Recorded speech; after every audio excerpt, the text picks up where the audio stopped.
So if someone came to you and said, I've got stage 4 cancer, what would you immediately recommend?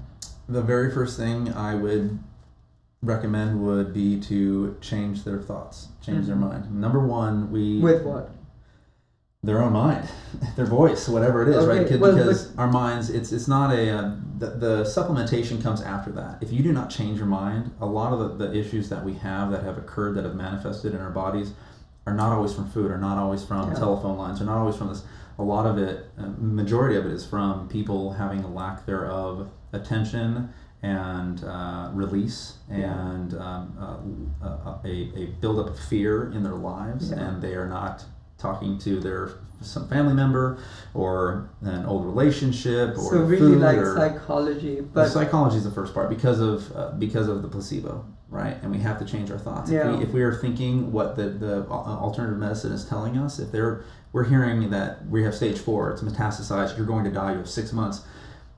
Our voices are so extremely and extraordinarily powerful. They are creation devices. Yes. And not only that, but our brain listens to our voice, right? So when we change, that's why affirmations are so powerful. So affirmation is, I am beautiful, I am secure, powerful. I am healed, safe, I am cured. I'm whole. And all those things. But there's, for most people who are stuck in like negative thought patterns, is there something that can release trauma? Like I would say ayahuasca is amazing for changing your perspective on stuff. It's probably the most amazing Just thing. a little bit. So, okay, someone comes to you with cancer. You say, change your thoughts. So, with a little help from ayahuasca, a little help from affirmation. Sure. What else would you recommend? Number 1 is, number 2 would be water and diet. Right, you have to get rid of the chlorine and the fluoridated water that you're drinking from the cities. A lot of the water that, sadly, in a place like LA here, right, even the water that you're going to be getting filled up that's being cleaned has still had chemicals in it, right? So then what is the solution? Spring water. I live in a place where we get spring water, so that's pretty easy, right? Or you can get a reverse osmosis machine. That is one that actually does remove a lot of the chemicals. Because I believe that Charlotte Gerson, whose granddad discovered the cure for cancer in the 40s, recommends only distilled water if you're really sick. Because that takes everything else stays behind, and everything else, it's evaporating everything. Yeah. And you get your minerals through the food you're eating. Right, because it does strip. That is the catch. It does strip the minerals, right? Yeah. So that diet, changing your diet completely, usually because those people are rarely eating a very healthy diet. Yeah. And then after that, it goes into taking supplements like reishi is an amazing one.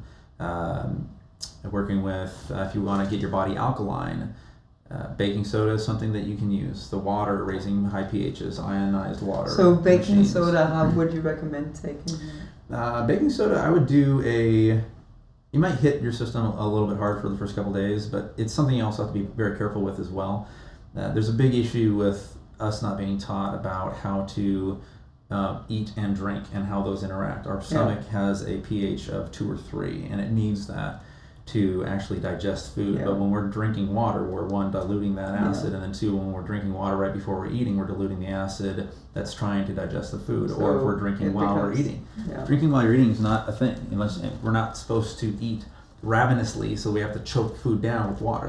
Here's the thing, if you actually are eating healthily, the raw food is your water, and that is the best water you can get on this planet. It's like, in fact, a form of distilled water. It's very like pure, high vibratory water. So if you do switch to a raw food diet, you'll discover you actually pretty much don't need to drink anything. That's your water. Yeah. I mean, you'll still take in water a little bit, but it is interesting when you change, when you switch over from that. So diets are a big part of that. And then what else do we have? So there's tons of different medicinal mushrooms, whether you've got cancers in the brain, you've got of the skin. Cannabis is a really huge one, obviously. Working with medicinal cannabis, we work with a lot of different varieties as well. So this is what your company mainly makes? Yeah, so we specialize in making CBD products that are pure isolate. Now, full spectrum is amazing, as we talked about with plants. when you're working with children and animals and people that have Class C driving licenses to get drug tests, or maybe their work does, you can't have the option of ever having THC in your system, even though it's considered hemp at 0.3.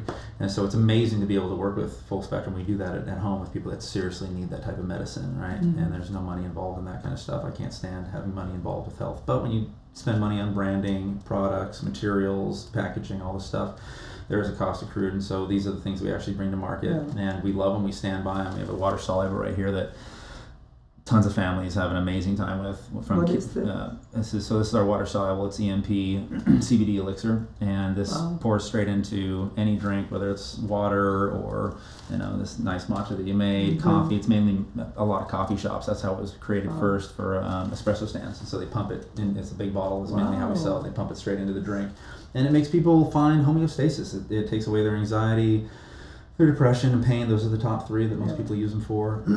But it helps out in so many other ways too. It helps. Basic understanding that I have with cannabis, and the easiest way to explain it is, we have miscommunications going on in our body all the time. Inflammation, mucus buildup, all these things are breakdowns of communication. Something's been damaged, or food, whatever. And so when you take cannabis in general, just like you're talking about doing it with whole plant extracts, juicing, one of the most powerful, amazing ways to do anything, because you can get so much into such a small space. And that would be my suggestion if anybody's ever working with cancer or anything else. Go if you've got cannabis, you have the ability to grow it, you have the ability to access it, especially with fresh plant. Take it, grow it, juice it, and take it daily. Have some raw. Have some raw. And so you can take this and pour it into your drink, and it just dilutes into it, our product right here, and it just helps people feel normal again, because what's going on is these breakdowns. Imagine you've got train tracks, your nervous system all over your body that fires signals to an issue and then back to the brain to find out what the problem is, and then it goes and sends the troops in to fix it. Well, if you've got your train tracks broken all over the body, and the workers can't get to the other side of it to find out what's going on, of course there's going to be a derailment, right, in transmissions. And so when you take cannabinoids and you take our spray, put it on externally and rub it on, and it takes care of arthritis, and they've actually found over long periods of time it actually starts healing the body and degradation. And why? Because communication is now happening, and so over time that will get better, right? But if you're only doing it a little bit at a time, it may come and go a little bit. But being able to take that into these receptor sites that are all over the body, I don't think they found one that doesn't. Even sea squirts is what they say. But every vertebrate on the planet has an endocannabinoid system. This system that lights up under the effect of cannabinoids. And cannabinoids do come from, at least CBD comes from multiple different plants. It comes from an invasive pine tree. It comes from citrus as well. So it's not just cannabis. There's a lot of different phytochemicals that are similar that come from different places on the planet. It's just why it's called the ECS system is ECS. Is because it is the highest percentage of plant that has the most receptor sites or ability to light it up on the body, right? So that it got that name. But it's just amazing to be able to see what this can do for our body, because then all of a sudden it's healed and the communication's happening again. And mushrooms do that as well. Medicinal mushrooms. That's one of the reasons we work with these. Let's say you rub it on your skin. Do you have any effect on your? Well, it's an isolate. So isolates don't have any intoxicating effects. But a lot of times people will say it's not psychoactive. If it's working on depression and anxiety, it's a psychoactive thing. Psychoactive doesn't mean psychedelic. No. Psycho is the brain, right? Acting on the brain. So it's a non-intoxicating form of a cannabinoid. And that's another reason we work with isolates so much. Not that we won't be having full spectrum stuff soon as well, but in combination as well with other phytochemicals and things going on, especially with cannabis. If it's in different levels of these cannabinoids, you can have different effects, right? So it's less prevalent in plants like this. Right? That plant hasn't been bred thousands and thousands of times to have different expressions. This plant is pretty much, it's plant. It might have a few different emanations of it. But that's the other thing with herbs, right? A lot of these herbs that we work with and plants are very similar to the way that they've been used for thousands of years, unless it's something that, even sativa actually means, it's not an indica sativa thing, sativa actually means cultivated. So it's cultivated cannabis. Right. Savina, or what is it?